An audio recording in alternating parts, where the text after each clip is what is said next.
behind the wheel, but this time driving on the map. So so tell you what, should we go back and show just where we've driven on the map? So we can see the scramble there that we've just done, right? That was Mulegé, that's a scramble. There's the El Arco in Cabo, and then going up, we've got the sand dunes, and then a bit of that gypsum desert, and there's the Baja Circuit.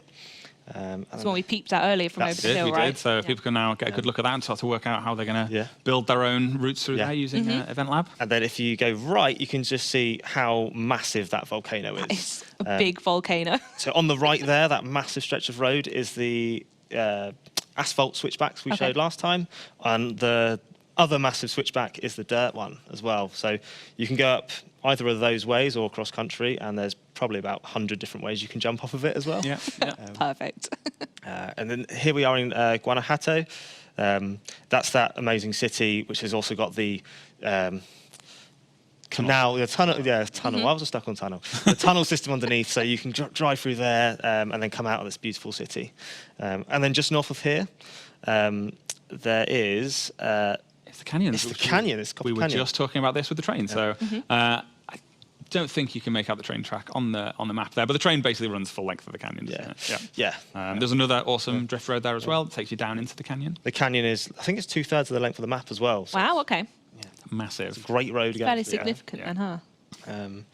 Now we're looking at the tropical coast on the east of the map, and down there is the town of Playa Azul. This is what we showed with the beautiful mural art by Farid Reda. So that there's actually 2 of his murals in that town for the mural hunters. Tell them so we will get a closer look at this biome in a future stream. But whereas the rocky coast we saw earlier is really dusty and dry and rocky, this is super lush and green and tropical. It's worth saying as well, we are going to. Let's put up a high resolution one of these if we haven't already. So don't worry about stitching this thing together. We'll give you the proper one. Yeah, check out. Zoom in yourselves. Check it out. Figure it out. Yeah, it'll be on our Twitter and Insta within the next few minutes. I'm reliably ensured. So, Perfect. So no need to be screen capping this. There will be one out that you can just digest at your heart's content. So, are there any other particular features you want to call out, or any favourite areas? If you head slightly north, Chris, I think it's worth calling out the stadium. So we showed this during our E3 presentation. It's where we had that event lab creation with all the bowling pins and the jumps and stuff. It's a really big open space. It's the perfect place to get in there and build using our amazing UGC tools. And I know you've mentioned previously, but the map's bigger than Forza Horizon 4. To what scale, or how does that actually translate? It's 50% bigger. Okay. So 1.5 times the size of Forza Horizon 4. Yep. Gorgeous. And this is the highway you've mentioned as well, right? Yes, the longest one so far? There we go. For more or less the bottom corner up to the top corner, the longest we've had in any of the Horizon titles. And yes, there is a danger sign at the end. Just absolutely yeet yourself off the end of it. Love it. Yeah, straight out. So your favourite is the stadium, or did you have another favourite, Mike? My favourite area actually is the main festival, which is just where Chris is highlighting right now. You can actually see that it's built around an old abandoned racetrack, so there's a really awesome race circuit through there, which I think it will become the natural test track for people when they're building out their tunes, and I think we'll probably use it to test out some vehicles in a future stream. It's also got that runway running right the way through it, which acts as a drag strip.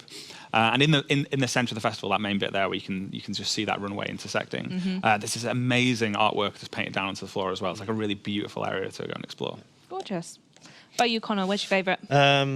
I've got so many, obviously. Well, go through them all then, obviously. let's talk about the whole map. Chris, tell you what, let's look at the jungle. So what we showed off. I'll tell you what, I've just been reliably informed that the image is now on Twitter. It is, okay. So if you want to go find these areas at the same time we're talking, that could be a fun little a bit to do. Anyway, you were saying. I was trying to think of a really clever word and it escaped me, so I just said bit. So I think the jungle is one of my favourite areas. And in the middle of the jungle is actually this a vast water network of waterfalls. And in the heart of that is this great big waterfall called Agua Azul, which I haven't stopped going on about, as Mike assured me, since the beginning of the project. Because it's just such, it's so stunning. It's amazing. It's amazing work of art by our team who've been working, tirelessly to get over this technical challenge. And not only that, but it's it's amazing because you can jump off of it, you can drive around it. It looks good at all times. Is this of day. the one that we saw in the trailer? It is the same one, yeah. And yeah, I mean, there it is on the map there. You can see just how big that thing is. Yeah. So it covers most of the jungle. Yeah, he's not joking either. He started talking about 3 minutes after we chose Mexico as the location. Like, there's this We've got waterfall. to do it. It's called the Aguazul waterfall. Before we talk about cars or anything else, there's this waterfall that has to be in here. All right, mate. It's great. It's great. It's a great waterfall. But yeah, people have already spotted all the temple sites, I guess. But we've got Teotihuacan there, Tulum on the east coast. We've got Ekbalam. There's the Giants of Tula, and there's Uxmal as well. So yeah, I think temple sites. I mean, they're inherently cool. So they probably are my favourite. Love seeing those the other week. That was brilliant. Well, lovely. I think that's everything of the map that we're going to go through today, and that's everything